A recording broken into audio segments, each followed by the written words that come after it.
This video tutorial I will cover now methods of MonthDay class. Here I have defined the class MonthDay demo 1. I am running this program in debug mode. Here I have created clock object. Then I am calling now method of MonthDay class and passing clock object. This method returns current month and day.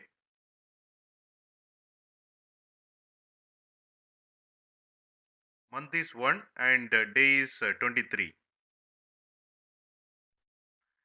Here I have defined the class MonthDay demo 2. I am running this program in debug mode. Here I have created zone ID object. Then I am calling now method of MonthDay class and passing zone ID object. This method returns current month and day.